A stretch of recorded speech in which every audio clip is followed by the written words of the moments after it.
The Butt Kicker Gamer 2. What you see and what you hear is what you feel. Butt Kicker. The future is feeling.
Two rounds remain in the PRL NASCAR Truck Series in 2022, and there's quite a bit on the line. In the playoffs, tonight is a last-ditch effort to make the round of 4 for 7 of our 8 remaining playoff drivers. And Bradley Holly, who's already clinched his way into the round of 4 on points, is desperately trying to make sure this isn't his first winless PRL truck season ever. It'll all be resolved here at the Monster Mile on that intimidating gray service. That's concrete, baby. Welcome to round 9 of the PRL NASCAR Truck Series, live from the virtual Dover Motor Speedway. Hi everybody, my name's Joey Tebbin. With me in the booth this week is Jason Rockefeller, and behind the scenes is our producer, Hugo Luis. Jason, welcome back. Welcome back to Dover. It's called the Monster Mile for a reason, and as I said, there's quite a bit of pressure on the field tonight. Yeah, absolutely, Joey. It should be a really good race tonight. This is pretty much my home track. It's about 2 hours away from where I live in New Jersey. Been coming here since I was a kid. Absolutely love this racetrack. It's unique, unlike most tracks. You know, you got the high banks in the corners. The car, it just wants to sink down to the banking once you hit the entrance of 1 and 3. It's going to be a really interesting race. Going to be really fast off the corner, so you want to be sure and be careful that you don't hit that outside wall on exit. I never knew you were a New Jersey guy, Jason. Suddenly you've shot up another point in my book. I'm always here for some New Jersey people. Unfortunately, we're not going to New Jersey Motorsports Park this season. I can only hope that they finish that scan one of these days, but as I mentioned, there's only 1 round remaining here. After we get things done here at Dover, we will have a championship 4 to decide the 2022 playoffs. We will have championship contenders for the individual 2022 Season 4 season, and we will see you in just 2 weeks for that championship finale. But as I mentioned, we do have 2 championships to fight for this season. First and foremost, a lot of drivers looking at these, the 2022 overall playoffs, the PRL layoffs for the entirety of this year. Like I said, Bradley Holly has clinched his way into the round of 4 on points. I believe he is here in the field tonight. I did see him on the timing sheets, I think. If he's not here, suddenly that makes things quite a bit more difficult. But I believe Bradley Holly is here. I don't think he's going to miss this one. Everybody else, though, is in a little bit of danger. Danny Cervantes, Thomas Sink, Abner Acosta, and Jeff Evans, they're all within points range. They're all going to fight over those positions. And then Adam Zemke, Austin Hunter, and Colton Lane, who missed last week, they are all in win-only positions. They need to win tonight. This is their last shot. We also have another championship to fight for, of course. Just the individual Season 4 championship here. Richard Regan Jr. leads, but only by 9 points over Bradley Holly. Sean Powell is only 4 points behind him as well. Abner Acosta is only 3 points behind Powell. And Jeff Evans is in championship contention as well. The top 5 in 2022 Season 4, only separated by 23 points. Thomas Sink, Jeff Hollingsworth, Adam Zemke, Colton Lane, and Doug Evans round out the top 10 for the moment. They'll all resolve those positions. The team's championship seems to be a little bit more resolved. Phase 2 Chassis Works with Regan and Powell and Scotty Reinshield have pulled about 53 points over Whataback Overdrive. Whataback Back Row are similarly further back in third, and then Private Label Team Hype with Acosta and Walter are in fourth. Whataback Loud Pedals fifth. Car Ramrod is sixth. Team DDI All Day, Riding Shotgun Motorsports Outlaws, Team Consult Info, and OGR Racing round out the top 10. And of course, before we can get any further, there's still a minute left in qualifying. But first of all, we must thank every single company who helps make all of this coverage possible. Of course, the VCO, first and foremost, the virtual competition organization helping us out here at RaceSpotTV and helping us make every single Precision Racing League broadcast possible this season and every season. This coverage is also brought to you in part by Advanced Sim Racing. Owned and operated by passionate sim racers, Advanced Sim Racing designs and builds the sturdiest and most durable aluminum profile racing simulation cockpits available in the market today. All PRL members also get a 5% discount code on ASR products using the Precision5 coupon code. Coverage is brought to you by Racebox Sim Racing. Racebox offers mid and high-end button boxes for sim racing enthusiasts, from the casual gamer up to the most meticulous sim racing driver. Competitively priced and carefully handcrafted, their button boxes are an enjoyable addition to any sim racing setup. Visit RaceboxSimRacing.com and also get a 5% discount, also using the Precision5 coupon code. Then from Racebox to RaceLab, RaceLab apps helps you to improve your driving skills. With modern overlays, race statistics, and native VR integration, you can get the best out of iRacing. Start using it now for free at racelab.app. This coverage is brought to you by the Butt Kicker as well. Butt Kicker products provide an incredible immersion and realism to every game. Feel every nuance and truly put yourself in the driver's seat with the Butt Kicker. And last but not least, NinjaTrader. Ready to compete against the financial markets? Sporting over 60,000 users across the globe, NinjaTrader provides award-winning trading software and brokerage services. NinjaTrader is always free to use for advanced charting, backtesting, and trade simulation. Visit ninjatrader.com to get started with a risk-free trading simulator and start tracking your performance. Well, qualifying has come to an end here already, and Richard Regan Jr. has taken the pole position once more this season. He starts alongside the aforementioned Bradley Holly, only 0.003 of a second off the pole. Danny Cervantes top practice. He's going to start in P3, and Abner Acosta on the cusp of missing the championship 4 potentially after winning last season's championship. He is in P4. Jeff Evans is P5, and his teammate Thomas Sink starts in P6. That's Hollingsworth Powell, Doug Evans, and Charles Sumner down to P10. Colton Lane needs to win tonight. He'll start P11 alongside Jim Westerfield, who got P12. CM Punk Pennington, unlucky 13th.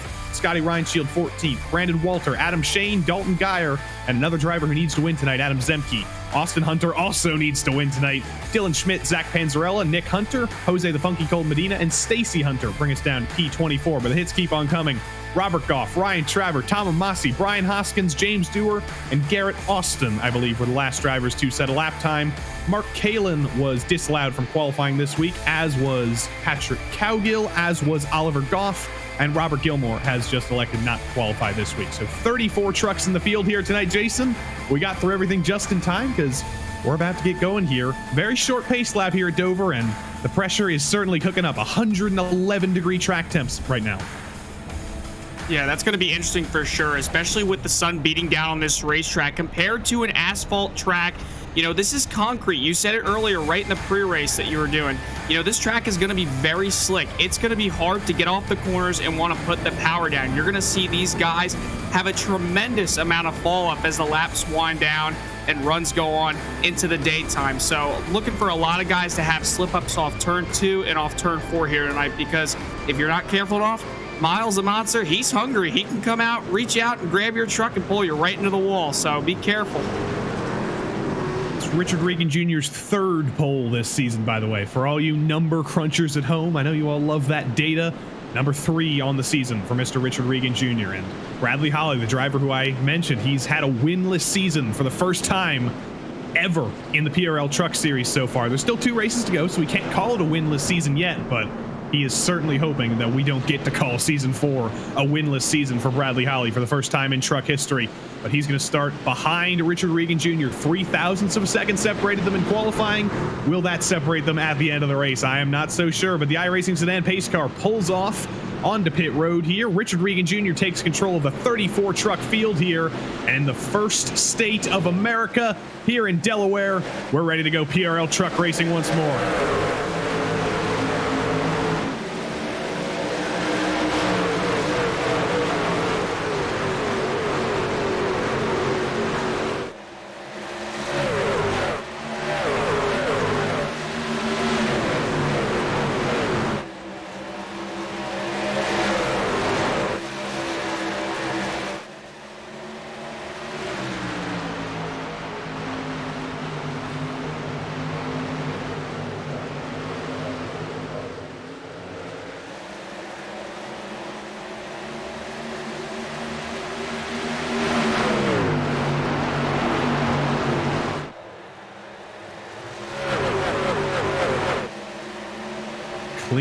and green for the first 2 miles here at Dover Motor Speedway. Richard Regan Jr. still in control of the field as they send it into turn 1 there. It's almost like you're falling off a building there onto that banking. It just sends the bottom of the truck into the pavement. Bradley Holly's keeping the pressure on, but it looks like all the way back to P34. We've basically single filed out here in the early stages of this run. Yeah, you're going to see a lot of guys. They just want to get down to that bottom. You know, this is really all about building momentum off the corners and getting into the corners. I said it before during pre-race. This truck is going to feel like it's sinking into the banking heading into turns 1 and 3. You know, it's like you got to lay off heading into these corners. Because you see right there, if you, for the folks watching at home, you see the truck just kind of sink into the banking there. So you got to really be careful. You don't want to head in there too fast because you can really overdrive yourself on entry and you'll head up towards that wall. Bradley Holly fading a little bit higher than Regan in the middle of the corner. I think trying to set up a little bit of a switchback potentially, but I also think he's probably thinking later in the run. Both Holly and Acosta, both 2 drivers in this series known for their long run speed. And at a track like this where you're definitely rewarded for long run speed, I have to imagine we're not seeing 100% of their pace right now. And that's probably shown quite clearly by the fact that Abner Acosta has lost these front 2 by almost half a second already. You know something though, Joey, as the run goes on, as you see Bradley Holly got a little loose there off the corner, maybe trying to look to the inside, but as the run progresses, you know, talked about, you know, wanting to be on the bottom lane, you know, it's all about momentum, but besides that too, tires, you know, like most tracks, this track just eats up tires. Miles, not only does he love wrecking race cars, but he also loves eating up tires. So you're going to see a lot of guys as the race goes on, especially with this 111-degree track temperature at the beginning of this race. Tire fall off is going to be crucial, and you're going to see these guys fall off in the timestamps tremendously as these green flag runs go on throughout the day. It's like a peek to the inside a little bit further back. I think that was Jim Westerfield and Doug Evans trying to fight over the last couple of spots in the top 10. Jim Westerfield, there's a lot of drivers just kind of running in line here. They're kind of going single file, but Jim Westerfield is making moves happen. He's making progress through the field. He's up 3 spots from the start. I just hope he's not using his stuff up too early, but he's putting on a show so far, up from P12. Hey, doing a good job. +3 so far, up to 9th right now. And, you know, but you just said it before, you know, you got to wonder, did he maybe, you know, use up his tires? After about 15 to 20 laps, I'd say, here at Dover, you're going to start seeing significant tire fall off. And that's when you're going to have guys not really be able to exit off the corner as well. You're going to start to get tight in the center, and off exit, you really got to make sure you don't get into the wall. Because like I said earlier, off turns 2 and off turns 4, that wall comes at you quicker than you think. So you got to really be careful. Take care of your tires all day long because it's going to be a hot one here today at Dover. CM Punk Pennington also trying to go for some moves here around the outside. He's trying to build up some momentum on the outside line. I think it's probably a little bit too early to say he's trying to go for a move around the outside, but he's keeping the pressure on Doug Evans, who has been, you know, going in the opposite direction of some of the other cars around him. He's fallen from a top 10 starting spot down to that unlucky 13th. Off the exit of turn 2, you can see CM Pennington getting a little bit of a run again. But these 2 drivers, they're running 2 different lanes basically, and they seem to even out over the course of the entire track. Yeah, we're running on board right here with Adam, who's just right behind Brandon Walter. And you're going to see this truck I talked about earlier heading into the corner. It kind of just sinks into that racetrack. Now that the tires kind of have some laps on it, these guys are going to start to maybe search around a little bit more, maybe try a little bit of a higher entry, try to arc it into the corner. And sometimes that helps at Dover. As you see right there, he's going to go to the inside lane. That's the 99 of Brandon Walter trying to make a pass currently on CM Punk Pennington to the inside lane and into turn 1. He's probably going to get that spot as he heads into the middle of 1 and 2. Brandon Walter completely clears CM Pennington now. Adam Shane trying to take advantage as well. Pennington has been forced off the optimal line here on the bottom, and now it's just a question of how long is he going to be stuck up there, because now Shane is by. Austin Hunter's going to come by now in the 312. He's going to get to the inside of CM. Did CM just get in the wall on the outside? I'm not sure. Let's look at the left side, or the right side rather, of that nice cranberry truck. It looks fine. I don't think he actually got in the wall, but he certainly got shuffled out of line there. Yeah, I believe him and Austin Hunter might have had contact there off the corner. Not too sure, but it was really, really close. It was almost as close as Carl Edwards and Joey Logano's contact here back in 2011 or 2010, whatever year it was. But But yeah, I mean, he just really just, kind of used up the inside lane. It's really hard to pass here at Dover. It's really a bottom-fed racetrack. And as the tires wear out, you're going to see guys try to use that outside lane. But right now, he's back down on the bottom lane. So, you just really want to hug that inside lane here all night. Unless the tires wear out a little bit, try experimenting. But other than that, bottom's the way to go right now. Adam Zemke certainly agrees. I said CM Pennington was in a cranberry-looking truck. Well, Adam Zemke is the cranberry truck, and he is clear up into P17, I believe, for the moment. And he's not done. He wants Austin Hunter for 16th, and that's going to be another easy move. The number 57 truck for Carl Ramrod. 2 passes in the space of about half a lap. And Adam Zemke's up into P16 now. CM Pennington's going to try and take advantage of Austin Hunter getting forced offline there. Hunter's going to shut the door, and Nick Hunter in the background is going to try and steal CM Pennington while he's checking up a little bit. Oh, and Hunter gets into the back of Pennington. He puts the bumper to him. Pennington in the wall. Nick Hunter's trying to recover. I don't think he got into the inside wall. Everybody's still pointing in a straight line. Everybody's recovered, but CM Pennington definitely got off the worst there. Oh, yeah, you could just see right there, that right rear is pretty much killed. I mean, he's got a little bit of spoiler damage. That whole right side, he definitely got into the wall. And as for Nick Hunter, I don't believe he got the inside wall. Whoever it was that was all the way down, almost to the inside wall. I mean, I don't believe he hit it, but if he did or didn't, it was awfully close. But you're starting to see these guys now. We're 19 laps into this race. Tires are, oh no! Patrick Cowgill, another good save. He saves it again, but these guys are good. They're playing with very, very close quarters here on the exits of every one of these corners.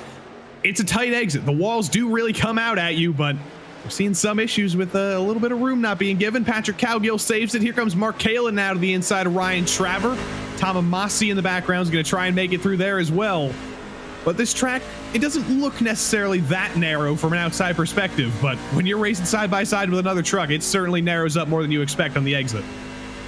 Absolutely, Joey. I mean, off these corners, you could just see how much these guys are hauling the mail off the corners. Yes, tire fall off has played a factor, and these guys aren't running nearly as fast as they did those first 5 laps of this green flag run. But when you're here at Dover, like as you see the 31 right here, he's to the inside, clears that truck, and you see another driver gets in the wall right there. But I mean, this track, you just said it before, it's not all that tight. You can see how wide turns 1 and 2 are, but off the corners, it's like the straightaway just narrows up. You see all these guys getting loose. It's just, you're scared that, how do I put this into words, basically? It's like if you're a driver and you see these guys battling side by side, you really don't want to put the other driver in the outside wall. Because like I said, that wall comes at you quicker than you think. And a lot of guys are just scared that they're not given enough room or they're not getting enough room. So you're going to see a lot of incidents here throughout the night, as we've already seen so far. Thankfully, no wrecks. You're going to see a lot of guys bouncing off that wall because, you're not too sure if they're clear. Nick Hunter's not too concerned, though. He's got to the outside of Dalton Geyer. I think he's hopeful that Dalton Geyer doesn't get much higher than he is right now, because he's relying on Dalton quite a bit here. Dalton's doing a good job of leaving Hunter the room, but trying to go around the outside at this point in the run is not working out for Nick Hunter in that 109. He's going to have to get back in line behind Dalton Geyer. Jose the Funky Cold Medina about 4th in line here. He's kind of riding around. I've seen him poke his nose in a couple times when doors opened, but nothing has truly opened up for him. He's just riding back here and probably hoping that the aggressiveness up ahead leads to those tires falling off a little bit earlier and he can drive right by as he tries to peek the inside of Dylan Schmidt again, but the door closes again. Dylan just really overdrove the corner right there heading into it. And you see right here he comes to the inside lane. That's the 12, I believe, or yeah, no, that's the 92, Dylan Schmidt. Yeah, he just got to the inside right there, and he's in the wall up the corner. He's in the wall. Looks like he's going to keep it straight, though. Good save by him, but that's definitely going to be race-impacting damage. You can see how much it's caved in. But that right there is a perfect example of what I was just talking about before. Guys not knowing if they're clear enough. They're scared, probably, to have guys on their inside, their outside, whatever it may be, and you're not too sure when you're clear, because these corners, the way that the exits here are at Dover, it's just really, really whack. And there's big damage to the front end of Nick Hunter's truck as well. You can see it from the onboard here. There's damage on the rear end of Dylan Schmidt's truck, and there's damage on the front end of Nick Hunter's truck. And those both kind of evenly interlock there. It's like 2 Lego pieces. I hope we can see a replay of how Nick Hunter ended up getting in there. He gets into the wall himself on the entry to 3. Just moves over a little bit too far to the right there. Patrick Cowgill's going to drive right by him. Nick Hunter told me on Sunday night before coming into this race, he's hoping that this week is finally a week that he didn't get involved in somebody else's incident. Unfortunately, on lap number 27, he's already been involved in somebody else's incident.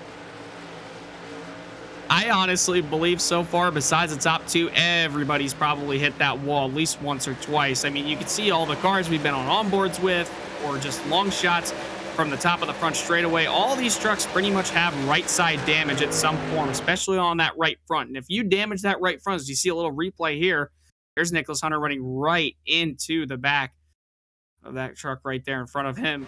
But yeah, you know, these guys, they're going to get damage on that right front. That's going to hurt that right front from driving in the center, especially at a track like Dover where you got to hug that bottom lane, or, you know, at least run just a couple feet off of it. It's going to be hard to rotate in the center and get drive off, and you're just going to lose a lot of time if you hit that outside wall and crumple in that right front fender.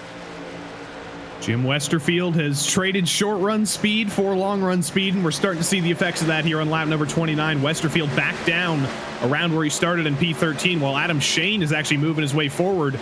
Next up on the list is Adam Zemke. Remember, he needs to win tonight. He needs 13 more spots, and he honestly probably needs a caution to go his way. And as I say that, there's quite a bit of smoke through turn 2. Did not see who brought that out. I think that might be Brian Hoskins down to the bottom of the track. No caution's going to come out for that. But Brian Hoskins scaring us a little bit with a little bit of a smoke screen. And there goes Adam Zemke through Jim Westerfield for P13.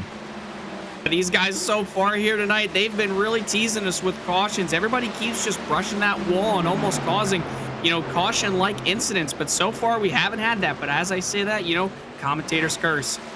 The races I've called over here, the PRL Truck Series, usually always end up with me saying something about a caution, and then it ends up happening. So hopefully not a commentator's curse on my end. But, you know, I mean, as these as this run progresses on throughout the time, you know, you got to think these tires are going to get so worn out. Some of these guys are just going to try to keep thinking that they can drive it as hard as they can. But in reality, they just can't. That's why you just keep seeing these guys hit the wall time after time, over and over again. You know, I just can't stress enough. These guys got to be really careful, you know, to not hit that outside wall. Just like, you know, Zemke right there. You know, he's doing a great job so far just keeping the truck clean. He's got to do that for the remainder of the night. Hopefully, just hopefully, he'll be up there at the end of the night and try to compete for a win.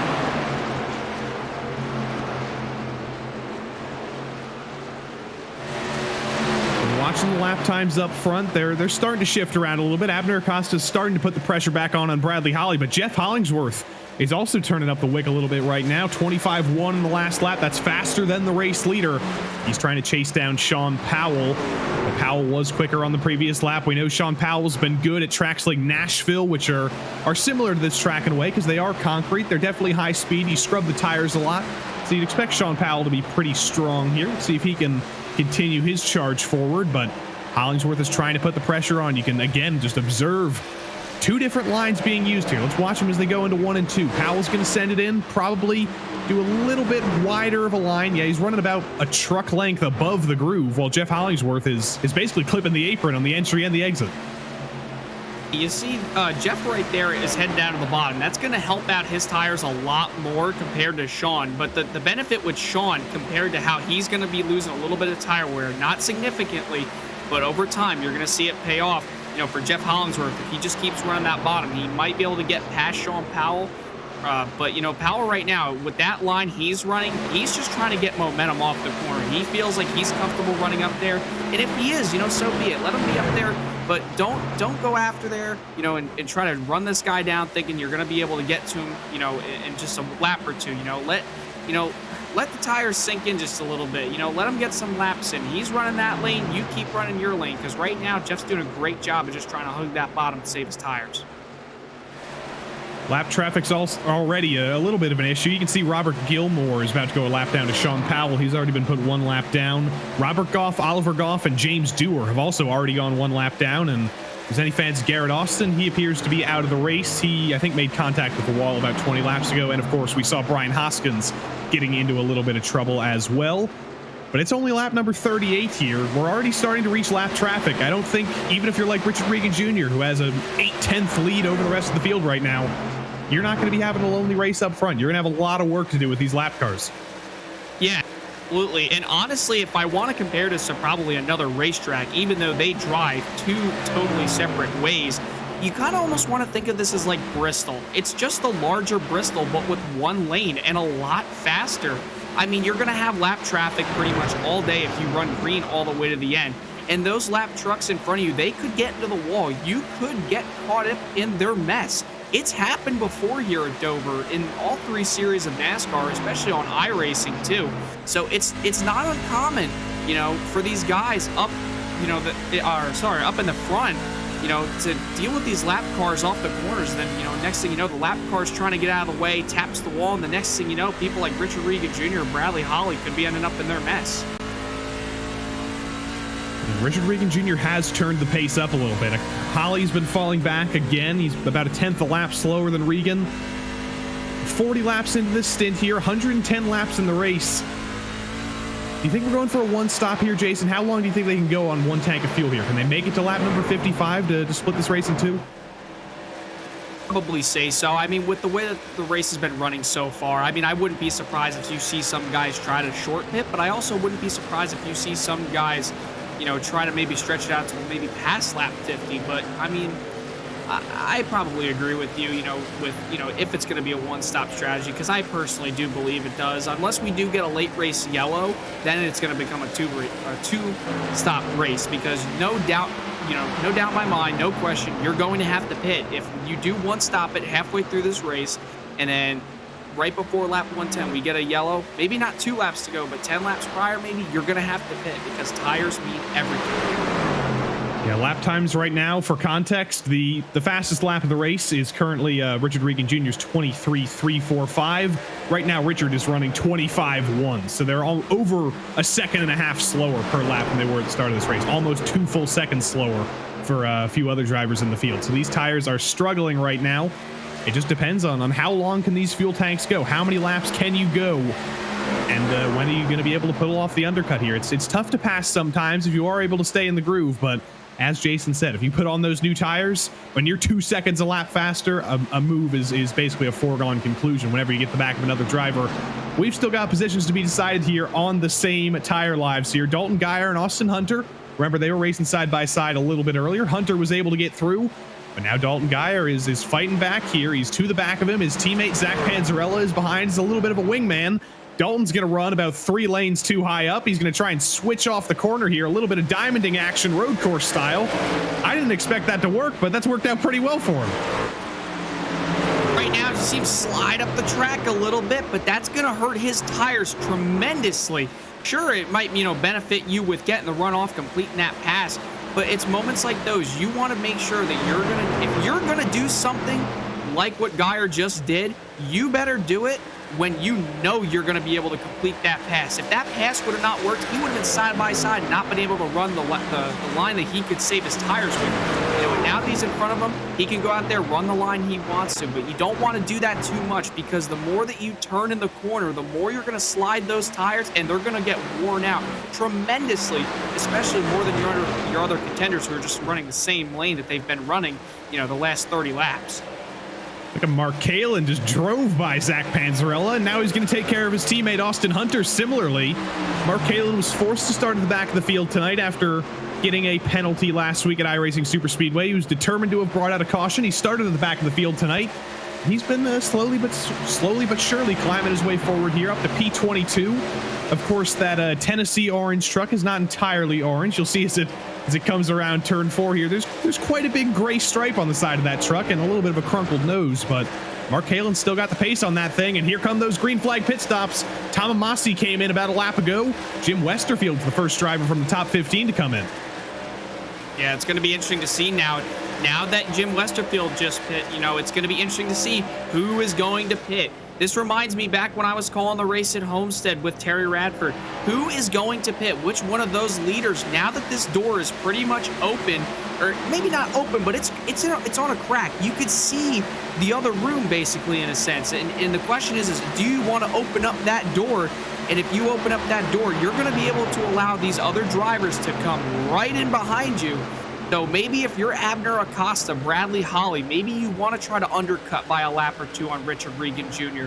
You know, don't wait until he pits, because once Richard Regan Jr. does pit, Once he's out there, if you wait about 2 to 3 laps, that's about 2 seconds of time that Richard Regan Jr. is going to put on you just because of the fresh tires. And here we can see the effects of the fresh tires on our screen right now. We got a little bit of a case study here. Tom Amasi put on those fresh tires. He's going to get by Zach Panzarella very, very easily here. He's going to be able to do it around the outside, about 3 lanes up. He's going to get very, very close to the outside wall. Luckily, doesn't crunch the side of that Genesee light truck even more than it already is. But look at Tom Amasi. It's like he's racing on easy mode here, and there's a cone on the track for good measure. But yeah, he was tank slapping it off the wall off turn number 4. But this is another thing about this racetrack. You got to be super careful racing around the guys who are on older tires and newer tires, because that's where things kind of become, I wouldn't say, chaotic, but it becomes an imbalance. You're going to have guys who are 2 seconds a lap faster than you. As you see the 45, and now Sean Powell, he was really hot on the brakes coming in there. Wonder if he would have gotten a speeding penalty. This is one of the hardest pit roads to get onto in NASCAR. Gonna have to see if he does get a penalty, though. Yeah, the amount of smoke we saw there, we only saw it for about a millisecond, but it certainly looked like Sean Powell in the 45 was about at a 45-degree angle under braking coming into the pits there, so I wouldn't be too surprised to see him sitting in his box here for about 30 seconds, but let's see. He's going up on the jack, so I think he might have gotten it done, but that was certainly a scary moment coming in. He locked it up in time, he got it slowed down, but probably not ideal. Maybe he didn't get the penalty. Here he is. He's out and away. Maybe they will black flag him, but I don't believe so. But it's going to be very close. And speaking of what you just said, surprises before, I would not be surprised if anybody else does come into pit road way too hot, like Sean Powell did, because I just said it before. This is one of the hardest pit. And there we go. There's a yellow flag right now. And all those drivers who came in, there are going to be a ton of drivers trapped 2 and 1 lap down. And this is perfect for all those drivers who elected to stay out. Richard Regan Jr., your race leader, his decision to stay out here at halfway has been perfectly rewarded for him. I'm trying to figure out who actually brought out the caution so we can shame them back there. Let's see who it was. I'm looking, maybe Robert Gilmore. It wasn't Scotty Reinshield. He was already out. It's a little bit of a mystery, but the Hugo Luis Panopticon never misses. James Dewar, you've been identified. Oh, he hit the barrels. Just what I said before, this is one of the toughest pit roads to get on down to, and there you go. I guess that's my commentator's curse for the night. So hard pit road to get onto, but now these guys who are up front, they don't have to worry about that as they're on pit road now under caution. Jason, I'm normally the one who does all the commentators cursing. I think it's too dangerous for both of us to be in the booth right now. It's time to pass the torch, Joey. Somebody else is finally going to be able to take all the blame from me. Thank you, thank you, thank you. Here come all the race leaders, Richard Regan Jr. and everybody else on the lead lap. I think Thomas Sink, I don't think he was ahead of Richard Regan Jr., so he's going to get the wave around, but he is going to start at the tail end of the lead lap, as is everybody else who decided to come in. But now it's a race off pit road. Bradley Holly wasn't necessarily able to stick with Richard there over the course of the long run on race pace. But let's see, Whataback Pit Crew versus Phase 2 Chassis Works Pit Crew. Who's paying their virtual pit crews more? Who's feeding them a better buffet lunch? Evidently, it's Phase 2 Chassis Works. Richard Regan Jr. wins that one easy. And now if you're Bradley Holly, now that you know you're coming out second in the pits, we saw right there on that first 10 to 12 lap run, he was kind of able to hang in there with Richard Regan Jr. It was about 0.3 of a second to about 0.6 of a second gap between those two. If you're Bradley Holly now what you got to do is you just got to be able to get on this restart and make sure that you hang in there with them and have an opportunity to pass Richard Regan Jr. because you know he's going to be fast out of the box. Thomas Sink going to come back down pit road this time, as will Doug Evans, as will Stacy Hunter, as will Dylan Schmidt, and the 2 Goffs. They have gotten the wave around, so they'll still be on the lead lap, but they will finally get to bring it down pit road here, and I think some of them might have made a mistake here, because I think Thomas Sink is going to go a lap down here, as is Doug Evans, as is everybody who brought it down pit road. I don't think they should have done that. They're going to lose their lap now. Unless they were completely at the end of their fuel tank and they had to come in there. I don't know why they'd come down there. They have to have been at the end of the fuel tank. More than likely. I mean, I would be surprised if they came in there, with you know, if they had fuel still in the tank. But I mean, at the same time, you know, I mean, you got to pit. You know, your tires are so worn out, but you know, more than likely, I mean, their fuel was probably running low. I mean, we did just pretty much run almost 58 green flag laps, so you got to think these tanks were starting to get dry. As we try and resolve this this confusing order here under caution, we have a driver waiting for us. I just saw him with about 2 minutes of damage in the pits, so I guess I'll just ask it to you straight, Patrick Cowgill. What happened? Why are you in the pits with 2 minutes of damage? Well, it's actually 6 minutes left, but yeah, I guess there were a couple of guys with fresh tires, so I moved up the track to let them on the inside, and one of them got loose, caught me in the quarter panel, and slammed me into the wall, and then my steering wheel was sideways, so I had to come in.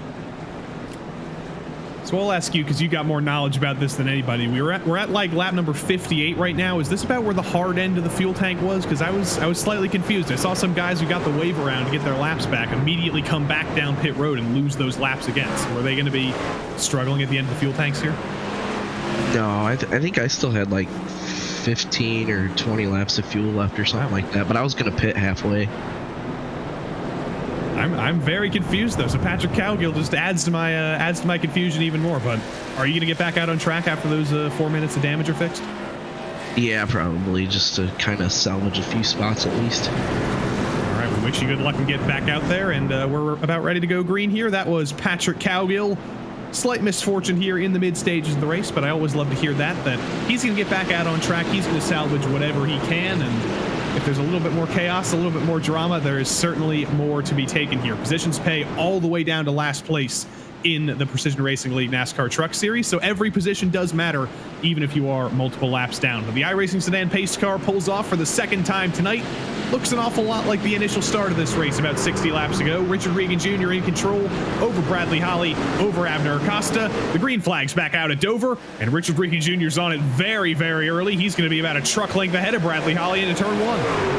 Yeah, Richard took out of the box really, really well. But now if you're Bradley Holly, just talked about it there, once they got off pit road, you want to try to keep them in touch. Did you see Abner Acosta looking to the inside? He's on the bottom of Danny Cervantes now. That's going to be for the third spot as they exit forward. Don't want to get a little tight there off the corner. Don't put him in the wall. You know, these guys are really tight coming off the corners, so wouldn't be shocked, though, if you see something happen between the pack. And this specific battle here is for playoff points. Danny Cervantes, 8 points above the cut line. Abner Acosta, 0 points above the cut line. Technically, I guess 2 points above the cut line because he's got 2 points of cushion over Jeff Evans, who's right behind. But these three drivers are all fighting for those last three playoff spots behind Bradley Holly. Abner Acosta blocks to the inside to turn one. Danny Cervantes is going to have to think about going the long way around, but he thinks better of it. He knows that is not the move to make right now. He's going to slot back in line behind Abner. Yeah, he almost got the run there off the corner, but just as I said, now we got a battle almost heating up for the lead. Here comes Bradley Holly right on the rear tailgate of Richard Regan Jr. He'll look down to the inside lane, right at the corner bale, side drafting into turn one, right through the sweeping turns of Dover Motor Speedway, and Bradley Holly takes the lead off turn two down the backstretch. And Richard didn't even really fight that one. He saw how aggressive Bradley Holly was getting. He saw that he really wanted that spot, and he thought, you know what? It's probably no use fighting this right now. I'm just going to ride in second here, and I'm going to use my better tire saving abilities from the previous stint to my advantage and probably chase him down a little bit later. But for now, in the short run, in the short term, Bradley Holly takes the advantage. Yeah, to what you were saying too, Richard Regan Jr., you hit the nail right on the head. Now that he sees Bradley Holly's ahead of him, Richard Regan Jr. pulled out to, I believe it was about a 2-second or more gap over Bradley Holly in that last green flag run. So he knows just from the data from the first run, you know, that first green flag run, he was better at saving tires than Bradley Holly. So it's going to be interesting to see if Richard Regan Jr. maybe backs off just a little bit with his pace, you know, because he knows he's faster than Bradley Holly. Let Bradley Holly get out there. Let him use up his stuff. And then, as the time goes on, reel him back in just like a bass and just pass him. I'm no Jason Rockefeller, so I'm not going to say the C word or the Y word, but if we don't get a C word or a Y word to the end of this race, it's going to look an awful lot like that first stint. So there's going to be a lot of drivers in the field probably racking their minds right now, thinking about everything they might have done wrong in the previous stint. and they're thinking right now, how do we change our styles to get a better chance of winning this race? Because Abner Acosta, the tire wizard, we normally see him at the end of the runs really charging back forward, really putting himself on the scene in the later stages of the run. But he wasn't able to do that. He was running about the same pace as Holly and Regan for that entire run, and he fell about 2 seconds back. Yeah, Abner right now, he's just running third. He's got Danny Cervantes behind him along with Jeff Hollingsworth. We're all just kind of, freight training along down the bottom lane, back up to the top off the straight or onto the straightaways. But back to what you were saying about the yellow and C word, it would be unfortunate to get one, and I talked about earlier on, if we did get a late yellow or a caution, yes, I will say it. I'm not afraid to. He said the words. Yeah, I said it. Put me in jail, I guess. But if we get a yellow or a caution, you got to think to yourself, some of these guys are going to try to maybe stay out. Possibly, maybe like Austin Hunter, if he was able to get back on the lead lap. Guys, just guys who are outside the playoffs looking in. Let Bradley Holly, Richard Regan Jr., hit. And I mean, if you want to take a gamble, why not? What do you got to lose? Stay out. You know that you're not that far up in the field, so stay out. See if anybody else does. But, if you're Abner Acosta, Danny Cervantes, maybe if you did get a late yellow, stay out if Bradley Holly and Richard Regan come in, because next thing you know, guys behind you, they might stay out, and Bradley Holly and Richard Regan Jr., they're going to have to fight the guys who are on older tires. So it's going to be interesting to see, but only time will tell. Yeah, if I was Colton Lane or Adam Zemke and I literally cannot point my way in, I would definitely be thinking about that later on in the run, no matter how unhappy it makes some of the drivers up front. So we'll have to see if that does end up happening. That would certainly be an interesting dynamic to end this race. But we got an interesting dynamic right now. Naturally here for P3, Danny Cervantes is going to peek to the inside of Abner Acosta. He just barely got the nose in there, but that's just enough to take the bottom. Abner can't fight back on the top, and Danny Cervantes is up into P3. Yeah, Danny with a nice clear off turn 4. Kind of surprised that Abner didn't go to the bottom, but I think he knows better right now. Just stay calm. Still a little bit of a ways to go. Let the tires wear out, see what happens. Maybe Abner is planning for that. Maybe Abner is planning on what I just said. Maybe he's anticipating a yellow, and maybe he's not trying to run it as hard. Maybe that's why he didn't cross over Danny Cervantes off turn number 4, because he sure as heck had the opportunity to, because he had the run on the outside. So, maybe Abner playing a little bit of tire strategy here late in the going. Colton Lane and Adam Shane in the background. Don't get those two names confused. Colton's fallen back just a little bit. He was a little bit of a silly Billy last week. He had to miss the race because he was doing something called work in real life, apparently. That was more important than fighting for the PRL race at iRacing Super Speedway. But he is back. He knows that the Championship 4 is on the line. He knows what he has to do to do it. And in that number 60 that I am totally not biased towards, because that's totally not my number 2, he's lost out to Adam Shane, but he's going to keep the pressure on and hope that it goes his way in the next 36 laps. Yeah, man. Imagine working and then possibly coming up short of making the final 4 for the PRL. You can't do that. You can't be doing that. Yeah, you can't be doing that. Call out of work. Tell him you got more important things. No, but seriously, I mean, he's doing a solid job right now. He's got some damage on that right side, but he's a driver. He wants to try, to try to pull a Hail Mary. If we do get a late race Y word, I mean, it's going to be interesting to see, will he stay out possibly, and if these leaders do pit. So, if you're Lane, you got to be thinking to yourself, what do I got to do to try to put myself in a position to go out there and win if it did come to that this race? Good news for both Patrick Cowgill and for Patrick Cowgill fans. He actually had about 9 minutes of repairs in the pits instead of 6 minutes. Maybe he got a little bit of extra fixed. He is back out on track, albeit 16 laps down. So he's going to be hoping for a little bit of calamity, maybe a pile up on the back straight. I've seen that happen a couple times, both on iRacing and in real life. I think that might be what Patrick Cowgill's hoping for, but he's back out on track. He's going to bring it to the end, and I am always going to shout out that kind of spirit. So well done, Patrick Cowgill, for getting back out there. Never give up, man. Every spot matters. You may not be battling here for, a playoff run here late in the going, but never give up. It just goes to show you, he wants to go out here and have fun. So shout out to him. Good job, getting back out on that racetrack and trying to wheel it here around the Monster Mile. Our old buddy Gearhead25 in the chat says, imagine if somebody does a Chastain to get some playoff points at the end of the race to make a couple of moves in the final quarter and move yourself into the round of 4. Well, unfortunate news for Gearhead. The laws of physics kind of dictate that Dover's probably not the place to go for a Chastain move, but these guys do have to think, what can I do if I need to do a last-ditch effort? If I'm like Jeff Evans, who's just those 2 points below the cut line, and I need 2 spots, I've got to start thinking about doing something different. It's not going to be wall riding. That's not going to work, but it's got to be something.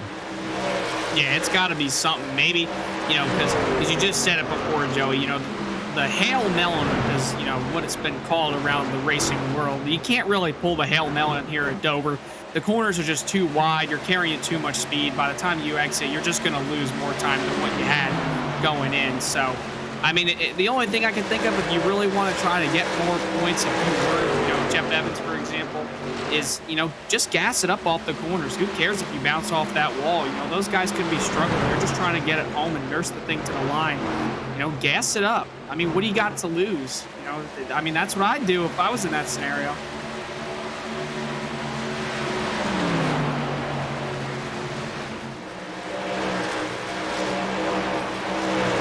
Pressure on here from Adam Zemke, trying to fight with Colton Lane. They're both kind of in the same boat here. They both have the same goal here to win this race. And they're going to fight over P8 no matter what here. They still think every position matters. They still know that every position matters, and there is still that Season 4 championship to fight for as well. They want every point for that, even if they don't make it to the round of 4 in the playoffs. But Colton's doing a good job again, running about half a lane higher than Adam Zemke. Jose Medina up ahead. Actually, that's Adam Shane a few positions up ahead. He's been the driver getting very, very close to the wall. But these two have been getting very, very close to each other. It's always gone Colton's way, though. His way of getting that late exit seems to be the optimal way to take turns 1 and 2 at this stage of the run. He seems to have it figured out, and Abner Acosta's trying to fight back against Danny Cervantes up front, for P3 at least. Close enough to up front. Yeah, I mean, if you're Adam Zemke and you're Colton Lane, you want to try to fight for that position as much as possible because, that one spot could make a huge difference if a caution came out, because who knows, maybe all those guys pit and you decide to stay out, so you never know. And then next thing you know, Adam gets past Colton, and just because you didn't fight him, that could be the way that you lose your opportunity to make it into the Final Four. So, going to be interesting to see as the laps wind down here. We're starting to come to the end of this race here in just a few short laps. I mean, anything is possible here. Dover is an unpredictable track. As single file and racy on the bottom as it is, anything is possible. So, as I say that, there it is. There it is. Who has brought it out? That is Austin Hunter, and that is CM Pennington. Austin Hunter was already a lap down. His hopes of the round of 4 may have been over. He may have been hoping for a caution to get his lap back. Unfortunately, it appears that he was the caution. Let's see what happened to Austin Hunter in the 312. That's CM Pennington up ahead, losing it through 3 and 4, and CM comes back up the track and wipes out Austin. Hard hit to the inside wall. Oh, and another truck involved. And that's it's either Oliver or Robert Goff. That's Robert Goff who got involved, and here comes that pit strategy on lap 86. It looks like just about everybody's going to bring it down. I think it's too long of a run not to come down pit road right now, but it's going to be very, very critical. If another caution does come out later on in the run, what the heck in the world do you do? But that's a question for another day. For now, Bradley Holly is hoping that from that second pit stall, he can beat Richard Regan Jr. out of the box again and maintain control of this race. Yeah, Richard had a really good pit stop at the last caution. He was right on the tailgate of Bradley Holly coming to the box, and now that they are in the box, you see Richard Regan Jr. He's taking those 4 fresh Goodyear Eagles. So is the 84 or the 184. We're going to see here who comes out first. I believe Bradley Holly's going to get him out of the box if he can just gas it up, and he will by about a car length there. So good job to Bradley Holly coming out of the pits there. But man, I guess the commentator's curse strikes again in a sense.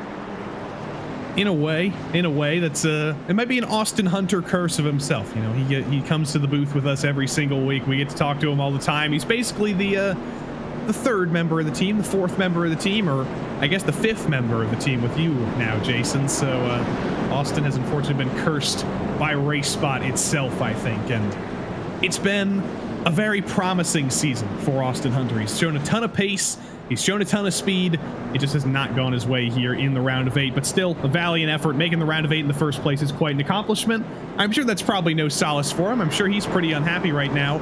As I say that, he has just shown up in our waiting for interview channel. So I think I trust Austin Hunter to not get too caught up in the heat of the moment. Let's drag him up here. Austin Hunter, we're under caution right now. You're under a cloud of smoke. Yeah, I heard you talking about me while I was watching the broadcast, so I decided to jump in and say hi. Why not? We got time. So it's the championship 4 hopes over, unfortunately, but you still got to be pretty proud for whatever it's going to be. Round of 8, P8 in the playoff championship. Oh, absolutely. As soon as we left iRacing Speedway last week, I knew it was all over. I have never finished a race at Dover, and that streak continues on tonight. Well, maybe that's just destiny. Maybe Dover's just not your place, unfortunately. We'll come back to Dover in a couple seasons, and we'll see if you can break this streak. But there's what, 22 laps left to go here. What do you think's going to happen up front? Are you rooting on your Whataback teammates up front? Are you rooting for Brad? Who's your pick? Who do you want to curse? Oh, absolutely. I don't want to. Well, if I'm cursing somebody, sadly I want to curse Abner because I want to Whataback all for the top 4 championship. That'd be great for us, but I'm really rooting for Brad here or any of the guys really to pull it off. Are you gonna get back out there? We talked to Patrick Cowgill earlier. He had about 9 minutes of damage. How many minutes of damage do you have? Oh, I'm done. 31 minutes. You'll be fine. We get a couple more cautions. We get a green-white checker. You can make it back out there. Oh, that'd be horrific if that happens. But Terry Radford, by the way, in the chat says to tell you that he loves you. I love you too, Terry. I'm gonna end it on that. You can't beat that. Austin Hunter on pit road right now, but he'll be back next week at Auto Club, and hopefully he can end that race with slightly less smoke pouring out of the front end of that truck. But we are ready to go racing once more. Austin's teammate Bradley Holly, as I mentioned at the head of the broadcast, he is trying to make sure this is not his first winless season ever in PRL trucks. He did a good job of taking that spot from Richard Regan Jr. I think he probably predicted that we might have a little bit of a shorter run there. He needed to pounce when he could, and he absolutely did. But the order has slightly shuffled after that pit cycle there. It's Holly, Regan, Cervantes, Acosta, Hollingsworth, Evans, Shane, Lane, Zemke, and Brandon Walter, your top 10 right now. But we are ready to go green once more for the 3rd time tonight. The iRacing sedan pace car pulls off of turn 4, pulls down pit road, and it's another driver leading us to the restart for the first time tonight. It's Bradley Holly in control of the field, trying to win his first race of the season. Is he going to go as early as Regan did before? He's going to keep the field crawling here through turn 4, and there he goes. Immediately on the throttle. Regan's going to try and fight back around the outside, but look at Danny Cervantes to the inside from 3rd. Danny, great run here off the corner. He's just got to make sure that he doesn't slip up. He might be able to clear Richard here off the corner, but Richard's going to be hard on the throttle. He will. Looks like he cleared him there off the corner. Now, Danny, if you're him, you're clear of Richard. This is your opportunity. You've got to try to strike here. He came into the playoffs here into this race +8 above the cutoff, but he sees a win opportunity in front of him. He's going to try to look for that as he heads into 1. Richard's keeping the pressure on. Danny Cervantes blocks all the way down to the bottom of the track. Not even a block. He's just running so low. Richard Regan Jr. cannot find a way by. He's going to run a little bit higher through 3 and 4, switch it back to try and get a run on the number 25, Danny Cervantes, but it's not going to happen on this lap. He's going to have to stay in 3rd here and keep the pressure on. By the way, Thomas Sink, one of our playoff drivers, got kind of screwed by the earlier caution that came out during the pit cycle. He's back on the lead lap. He's P15 right now. He has quite a bit of work to do to beat Abner Acosta and Jeff Evans here, but Regan and Cervantes already side by side again. Richard was able to get to the inside. Still pressuring Danny. Danny's got the run, but he's on the outside. We know that's not the place to be, and Richard's going to keep him pressured here through 1 and 2. He's not clear yet. Danny is going to be scrubbing those tires on the top, though. Oh, yeah, but Richard is just running just as hard as Danny is. He's going to try to clear him here off of turn 4, and he will. I was just about to say, if you're Richard Regan Jr., you want to try to get around Danny Cervantes as fast as possible, and here he is, blocking down to the inside lane, heading into 1. Now he's got past Danny. He has to try to set his sights right now on Bradley Holly, who's about a little bit more than half a second in front of him. I believe Richard can do it. He's just got to be smart and hit his marks here in the last few laps of this race here in Dover. Right now, Bradley Holly is definitely saying, thank you very much, Danny, for following me there on the restart, for getting a good restart, because that did check up Richard Regan Jr. quite a bit. He is going to catch back up to Holly. He's bringing that gap down already, especially with Robert Goff there, checking up the field a little bit. But there is quite a bit of ground between Holly and Regan, a little bit more than I'm sure Regan would have wanted. Only 15 laps to go here. Even with a couple of cautions, this race has flown by. Jeff Hollingsworth is on the attack on Abner Acosta now. He's been charging his way forward. We know Jeff is a guy who can definitely find quite a bit of short run speed when he needs it, and that is certainly what he needs right now. And he's pressuring last season's champion, Abner Acosta. Yeah, he's right on the tailgate there, ready to pass him if there is a slip up. But to the inside, you see Adam Schuin right now on the bottom of Jeff Evans. Here he comes to the inside. He'll be able to take that spot away easily through 3 and 4. But by the way, back to the top of the field here. That last time around, a .222 for Bradley Holly and a .269 for Richard Regan. So Holly just a little bit faster than Richard right now. But as the laps wind down, Richard might just be able to reel him in here as the laps wind down.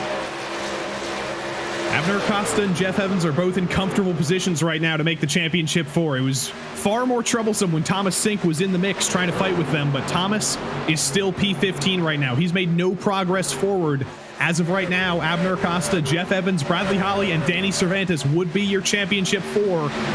I think Thomas Sink's only hope right now is basically a caution that shuffles everything up, because he's going to have a very, very tough time making 10 spots up. He has just passed Nick Hunter. He's made up 1 spot. But with Abner and Jeff in the top 7 here, Thomas is desperately hoping for a caution.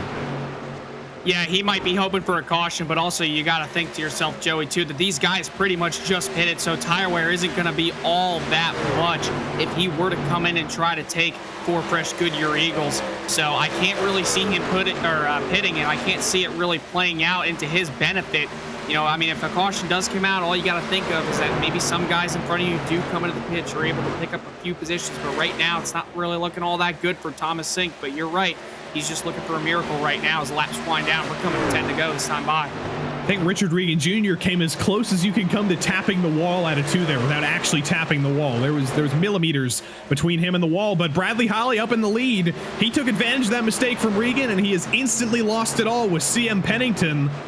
Pennington eventually gets out of the way, but Bradley Holly is not thinking like John Mouse right now. He does not love the guy from Pennington, because CM Pennington just absolutely decimated that gap. He's cut it in half. Suddenly, Richard Regan Jr. sees Bradley Holly right ahead of him. He gets a little bit loose off of 4 again, but Holly's within touching distance. Yeah, Richard was faster that last time around, but at that time by the line, just because of that little wiggle, he was about a little less than a 10th slower than Bradley Holly. But here comes Cervantes. He tried to look to the inside, but Richard was able to block him down there. Richard right now, though, is just falling off a little bit. I think if I were Richard, you're just hoping for a caution, maybe, because he is struggling, and he is so loose off the corners. And here comes Danny Cervantes to the inside. Regan's going to block him all the way down. He does leave him just about a truck length there, but Cervantes is going to wash up. Richard Regan Jr., I think he did just get in the wall there. That was definitely a tap. Wasn't anything terrible. He's able to recover, but just that one checkup from both of these drivers has brought Abner Acosta onto the scene again. Regan again trying to squeeze that truck into a barely 1 truck wide gap. He's going to have to fall back into 3rd. Abner Acosta has to back out of that as well and not get into the back of Regan. Danny Cervantes is up to P2, but here comes Abner Acosta to steal another spot from Regan. Yeah, Acosta to the inside of the racetrack now on Richard Regan. I tell you what, Richard's probably fuming inside that race car with Danny Cervantes. I wouldn't want to be in his Discord chat here in this race because he's probably fuming. He got put in the wall pretty much almost, not once, but almost twice. It's hard racing though. What are you going to do? You know, you're in the closing laps to Dover, but more than likely Richard Regan's day is pretty much over, if I had to say. As you see right there, 3 wide with 1 lap truck there.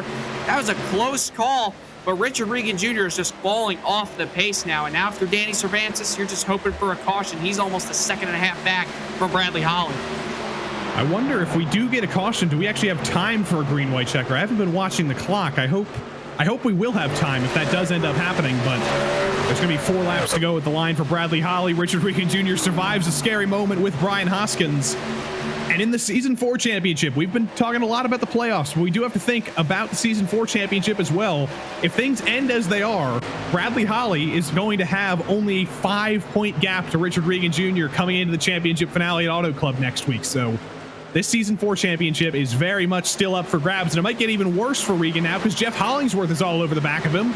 We know Regan's still struggling. He's probably in the endless cycle of tire overheating. Jeff Hollingsworth peeks to the outside. He's going to try and diamond it off to get to the inside. Dylan Schmidt is going to check Richard Regan Jr. up. He blocks all the way down, though, blocks off the run from Hollingsworth.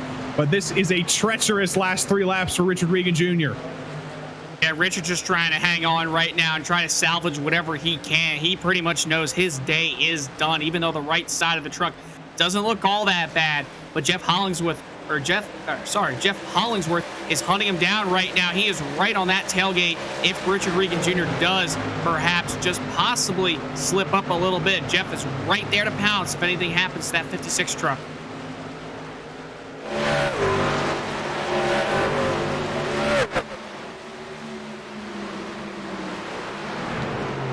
Two laps to go. Bradley Holly will take the white flag next time by. Richard Regan Jr. still just trying to hold on here to P4. Zach Panzarella and Dalton Geyer are going to be in the way. He's going to have an easy way through them here, but Bradley Holly's going to come around to take the white flag next time by. He might have actually taken the white flag that time by. Yeah, it depended on the lap time. So Bradley Holly. Is there a wreck at the front of the field? I'm not sure. There is a wreck, a huge wreck on the back straight. Charles Sumner, Zach Panzarella, but the checkered flag is out. Bradley Holly will not have a winless season indeed. Bradley Holly wins for the 42nd time in the PRL NASCAR Truck Series. Actually, not for the 42nd time. I think my numbers may have been wrong there, but Bradley Holly easily victorious here in the PRL NASCAR Truck Series for the 65th time, actually. I should clarify, I get my numbers correct. And he continues his streak of winning in every single PRL NASCAR Truck Series season. That's always a record you love to see stay alive. Looks like Colton Lane did get into trouble on the last lap, and I think your championship 4 will be Bradley Holly, Danny Cervantes, Abner Acosta, and Jeff Evans, if my calculations are correct. Thomas Sink did end up finishing in the top 10 after that last lap kerfluffle, but it wasn't quite enough. And his teammate Bradley Holly gets all the spoils here, and he's going to take in those donuts.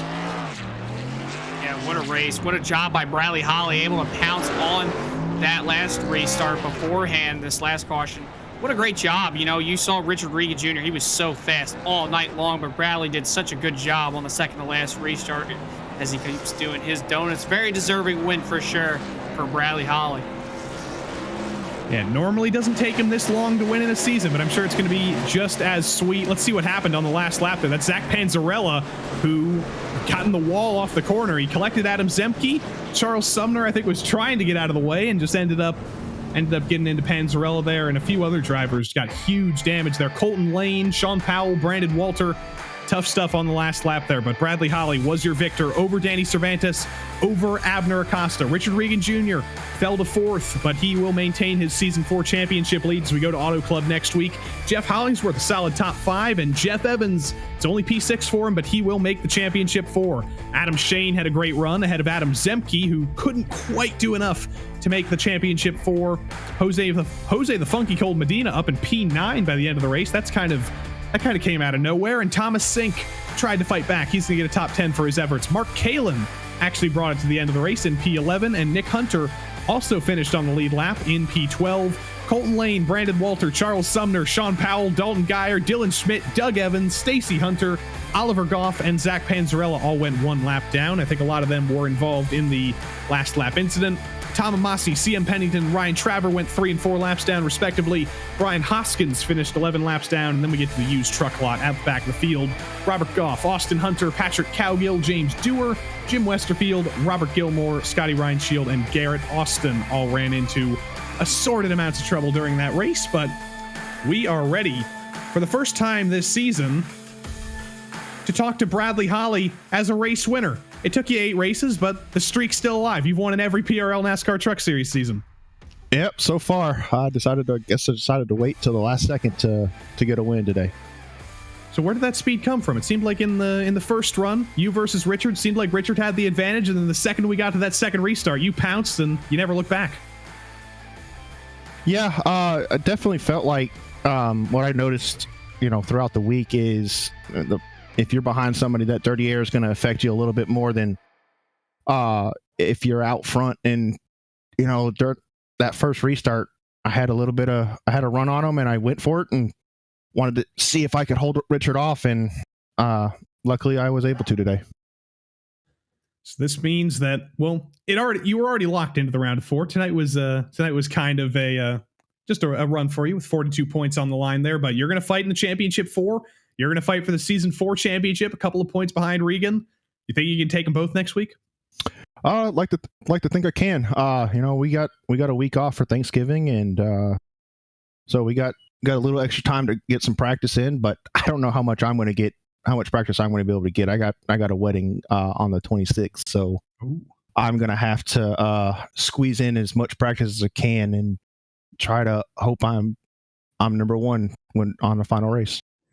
You are right, by the way. I misspoke. It is in 2 weeks, indeed. We do have that break for Thanksgiving. Hugo Luis just told us that in our chat, and I still forgot about it. But before we kick you out, I got one important question on that topic.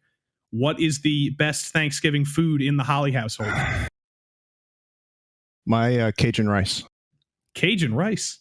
Yeah, that's out of left field. I can't imagine anybody else I asked that question to is going to have that same answer. So I might have to drive down there and steal some of that. You're more than welcome to. We're all invited for a happy holiday, but congratulations on the win tonight, and we'll see you fight for 2 championships next week. Thank you very much. Bradley Holly back in victory lane once more. Looks like we've got our second place driver, Danny Cervantes, waiting in the wings, and he's going to talk to Jason. Danny, it's Jason up here in the booth, man. You try to give it your all there. You and Richard Regan Jr. were fighting very, very hard for that second place spot earlier on, man. How were you able to get by him in order to get that second place spot? And now you're pretty much locked in here to the final 4. Yeah, he must have hit the wall or something, because I thought it was going to drop back since I got stuck on the high side for a couple laps, but then I just stayed on his bumper, got to his inside, raced side by side for I think 2 to 3 laps, and then he must have hit the wall or must have just overdrove his right front or something, because he did fall off like a rock. But yeah, I'm so glad I got second, and more than likely, I think I am locked in for the Final 4 next weekend. Or not next week, 2 weeks from now at Auto Club, where I did win back in the spring. So hopefully we can repeat and take home the yearly championship. Seems like we're all forgetting that we have a week off for Thanksgiving, but now that you're pretty much locked into the Final 4, how do you and your team take on Auto Club in 2 weeks? Because we know it's a multi-groove racetrack. It's going to be slick. The trucks are very fun to drive there. How do you expect that race to go out, and how do you think you're going to do? So I'm pretty sure it's going to be a tire-saving race, more than probably about the same caliber as this one, due to the age of the surface and just how it chews tires up. Back in the spring, I did some minor driving adjustments running the whole week before, and that was able to save me enough tire, and I was actually able to pass Abner, the tire-saving master, before pit stops and just cruise down for the win from there. Well, there you go. Second place, Danny Cervantes. Anybody you got to shout out? Any sponsors you want to thank here tonight for coming home P2 on the podium at Dover? Well, I'd like to thank you guys for putting on a great broadcast. All the people at PRL for putting on this great league, and my teammates at Waterback. I think we got 3 out of the 4 Final 4 spots coming up in 2 weeks. So yeah, we've definitely been on a roll this year and past couple of seasons too. Yeah, and that's about it.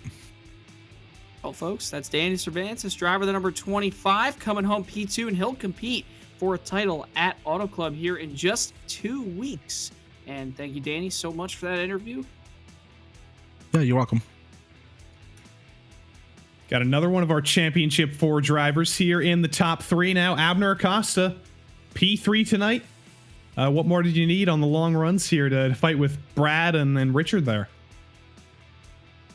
I don't think I was going to be able to. This is like the first time I get my crew chief tell me my tires are burning up on that first stint. I don't know. As soon as I started practicing yesterday or so, I felt like I was struggling on this track. So at the end there, I was just making sure I stayed ahead of who I needed to for the playoffs. And, I was getting PTSD around the lap cars. I'm just trying not to die. But yeah, I had nothing for Brad and Richard. Trying not to die is certainly a good strategy here, but you two are going to get to fight for 2 championships next week. I think it's, my math's not going to be too good, but you should be about 14 points behind Richard in the Season 4 championship. And of course, you've locked yourself into the Championship 4. How do you feel about Auto Club? And do you think you can come home with 2 championships? It's possible. I definitely think I feel better there than over here. This was pretty bad today. But yeah, I'm definitely going to put in some more practice. And, anything can happen. And we'll see. Far more important things before next week, though. Before 2 weeks from now. Thanksgiving is next week. I asked Bradley Holly the same question. I have to imagine you're not going to say the same answer as him, but what's the best Thanksgiving food in the Acosta household? Well, I'm Puerto Rican, so Puerto Ricans are pretty much Americanized. So we still do the whole turkey, but inside the turkey, we don't do stuffing. We do something that's called like mofongo. Oh, I know what mofongo is. Yes, it's like plantains and all that. So we do that instead of stuffing, which, in my opinion, obviously very biased. It's way better. That sounds great.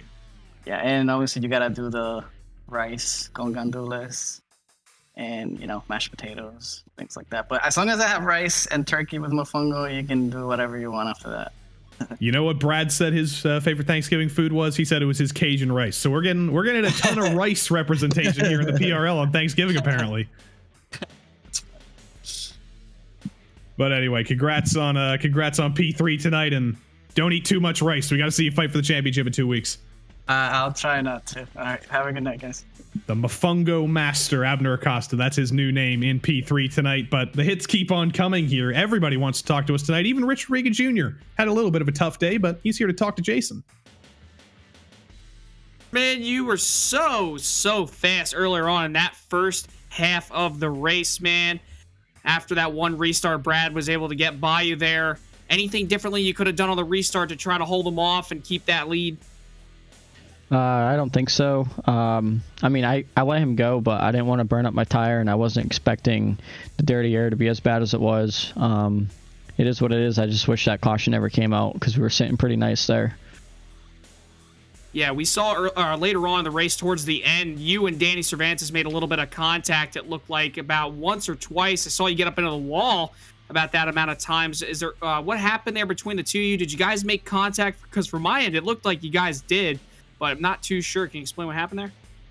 Yeah, I don't know. I don't expect Danny to race me like that. But yeah, he doored me coming off of turn 2, and one time coming off of turn 2, I kept it off the wall, and then the second time off of turn 4, and I popped it. So that killed my truck pretty much. Yeah, unfortunately, Miles the Monster does reach out and grab trucks pretty frequently. But now you're pretty much in contention to run for a points championship next week, or not next week, next week after at Auto Club. How do you and your team take on that challenge at Auto Club? I just prepare like I do every week. Auto Club, I haven't ran Auto Club with the truck in probably 2 years, so maybe put a little bit more practice time in and see what we got. Well, after coming home P4 tonight, anybody you got to thank? Yeah, Neonism Paints. You need a paint, go to facebook.com/neonism. JZ Photography, Respoke on the spotter stand tonight. Everyone at the PRL and you guys at RaceSpot. Well, thank you very much, Richard. That's Richard Regan Jr., driver of the number 56, coming home P4 tonight. The old of glove master, Richard Regan Jr. But next up, Jeff Evans, P6 tonight, P5 in our order. Jeff Evans, I don't even want to talk about P6 tonight. What's more important? You made the playoffs, or you made the round of 4 rather. Man, that kind of close, I guess, didn't I? Yeah. What did that come down to? Like 1 point, I think, over Tom? I think the fact that Tom finished P10 meant that it wasn't that close, but it'll be Brad, it'll be Danny, it'll be you, and it'll be Abner. So 3 Watabacks and 1 Abner. Man, I mean, I hate it for Tom. We've been back and forth all season, obviously, and it shows how close it came down to. But it's gonna be fun next week, or next race, I guess, not next week. See, even Jeff is forgetting that we got a week off next week, but it's Auto Club. I got to ask everybody that same question. It's an even playing field, but the championship comes down to 1 track, 2 miles. Auto Club. Are you going to be the best of all of them at Auto Club? I'm gonna give it a shot. I usually run pretty well there, and should be up front when it matters. So I asked this question to Bradley Holly. I asked this question to Abner Acosta. I'm going to ask this question to Mr. Jeff Evans. In the Holly household, the best Thanksgiving food is Cajun rice. In the Acosta household, it's mofongo and also rice. Are you guys going to be having rice on Thanksgiving in the Evans house? No. Maybe No, you should. Maybe it's a trend you got to follow. I guess maybe it's a Southern thing. I don't know, man. If I see rice next week, I'll be a little concerned. I'm not gonna lie. So what's gonna be on the Evans family table? Oh man, hopefully mac and cheese. I ask for it every year, and sounds like this year might be my lucky year. That is slightly controversial. Some people. Very. Some people have their rice. Some people don't think mac and cheese is a championship food, a Thanksgiving food. You know what's on my mind, but yeah, that'll be a good time. It'll be you and Doug and the rest of the family. Yep. Yeah, everybody's gonna be in town. Should be awesome. And then you'll meet on track again the week after. So how about that for some family fortunes? But we will see you in 2 weeks, and we wish you good luck fighting for 2 championships. Awesome. Thanks, guys. Have a good night. Jeff Evans, number 51. And last but not least, Thomas Sink came up just short, making the championship 4, but he's going to get a prize, and he gets to talk to Jason. I guess it's better than nothing. Tom, man, you came up just a little bit short tonight. You got caught up in some traffic there later in the race, and you come home to finish P10. Nice recovery a little bit, but it just wasn't enough. What do you think you could have done just differently to try to make the Final Four? I don't think I necessarily did anything too wrong. I think I have some regrets. I wish I wouldn't have come down pit road. I don't understand what the league does a great job. It's just the individuals in it can't seem to figure it out. I think it's like the 3rd or 4th time this year I've been stuck on pit road when the caution come out, and it's just stupid little errors that can be avoided with a little practice, and it always seems to be the same people. So actually that completely eliminates what I was going to say. So when you mean issue, so in what terms do you mean issue happened when you were down on pit road? The yellow came out. So I came down, I thought I was going to do the undercut and kind of help myself solidify my spot in front of Jeff. I think the objective going into today's race was just to beat Jeff, have a top 4. And again, yeah, I'm completely content because I'm watching 3 of my drivers go into the Final 4, so that was exciting, or it should say is exciting. But yeah, I came down pit road. I thought it was going to be a good little undercut, and yellow came out. I don't remember exactly what happened. I think it's avoidable when I did watch the replay. So yeah, there's not much I could have done about that. I thought about pitting, but it would just hurt me more. So I figured if I can get the wave around quick enough, I would be able to at least get somewhat in contention. And then when the caution came out, I just didn't have enough time to get back through. And it didn't help that a lot of the lap cars are just not cognizant of their racecraft. Yeah, it's unfortunate, man. You drove a great race tonight. You've been driving really good all season long. Unfortunately, that's just the way that racing works here sometimes around. Who do you got to thank tonight for coming home P10 for your efforts all season long? Everybody at Whataburger. Congrats on Brad. I know he's been going for that win this season. It's kind of been a little bit of a dry spell, so he finally got it. So I'm proud of my buddy there. Danny did great. Shout out to Nick. Holy cow, Nick did a great job tonight. He was able to do a little practice and pay attention to what some of the other guys were doing, and he came out with a P12, and that's why he stands to be one of the better drivers in the league over the others. Yeah, you guys, excellent broadcast. Every time I show a friend, they always think it's crazy what I do, and I'm like, no, you gotta watch this. You gotta watch these broadcasts, and I'm just astounded by the job you guys do. You guys do a great job, so thank you. PRL, thank them. They put on a great league. Like to see them weed out a few more of these problem children. I think that's going to be kind of relief going into the Xfinity series. We won't have to worry about some of these people. It'll be nice to get away from that. And well, I appreciate that comment, but appreciate everything you've done. Had a heck of a season so far, but that's Thomas Sink, driver the number 48, coming home P10, just short of making the Final 4 tonight. We got time here. It's been a short race. We had a couple of cautions, but we didn't go over time, so we got time to talk to one more driver. Why the heck not? Patrick Cowgill was down pit road for a little while. Got 6 minutes of damage repaired, and then I think you had to get 6 more minutes of damage repair to the end, right? No, in the end, I blew up. Oh, you blew up? Yeah. Darn heck. So I didn't have a chance to look at the replay, though. That was the hugest netcode I've ever seen in the history of iRacing that caused that wreck. It's unfortunate, but I'm gonna throw it at you two because I want to talk about food. I've been talking about food with everybody. Thanksgiving's next week. Auto club's after that, but we got to focus on the Thanksgiving food in the Cowgill house. What are you looking for? I have no idea. I think we're going somewhere. My wife plans all that stuff. I don't do that or I'll forget. You're going somewhere for Thanksgiving. So this has been a very diverse group of answers. I'm liking this. We've got everything from Cajun rice to mofongo to mac and cheese, and now the old Cowgill clan's probably going to Bob Evans or something. I think we'll probably go over to my parents' house or her parents' house. I don't know. Oh.